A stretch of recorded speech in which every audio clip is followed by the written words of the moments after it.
We are often told the adage, follow your passion, do what you love when it comes to pursuing a profession. Is passion the key to success, or is there something more predictive? Professor Scott Galloway provides a superior framework that we can explore together when it comes to following your passion or not. So the first step in this model that Galloway provides is don't follow your passion, follow your talent. Because when it comes to passion without talent is not a recipe for success. It's empty. Yes, passion provides motivation, but it is missing the mechanism. You have to have the talent, not just the passion. Example, when I was a kid, I wanted to be an actor. Why? Looked like fun. I liked Batman and Superman, but I did not care for reading scripts. I wasn't patient. Perhaps I didn't have the talent for acting.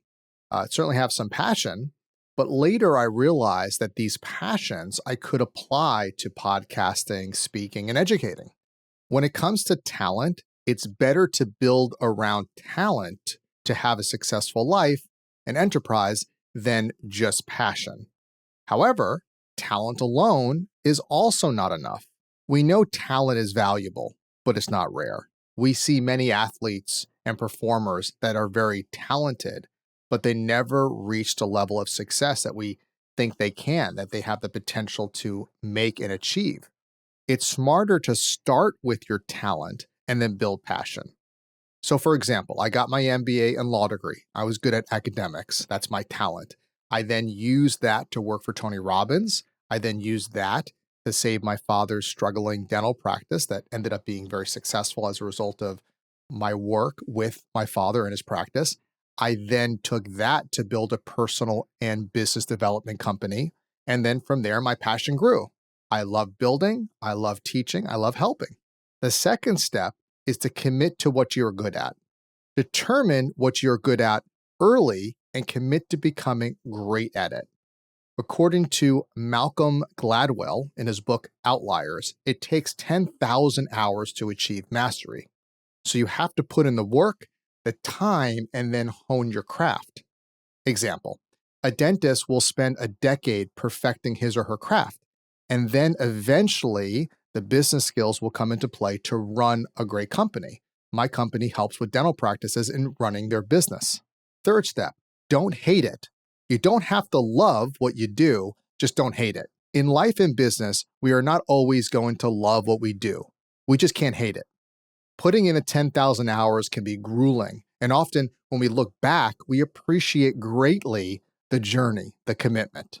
For example, when I look back 2 decades ago, all these different ventures that I did that didn't complete or become a long-term business may have been seen as a failure, but I learned from them. They were actually a blessing in disguise. They were learning to grow and improve, and they're eventually building a successful one. And so when you look back, you love all the experiences because they make you who you are today. The fourth step is practice to love it. If practice takes you from good to great, the recognition and compensation you will command will make you start to love it. So think of the definition of luck, which is where preparation meets opportunity. The preparation is 10,000 hours. So when we have the opportunity in an area that we spent the 10,000 hours, we seize it. So for example, I mentioned a few failed business attempts.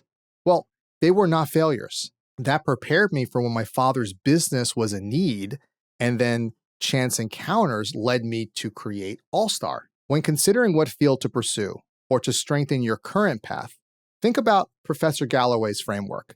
Number 1, choose talent over passion. 2, commit to what you are good at. 3, don't hate it. And 4, practice to love what you do.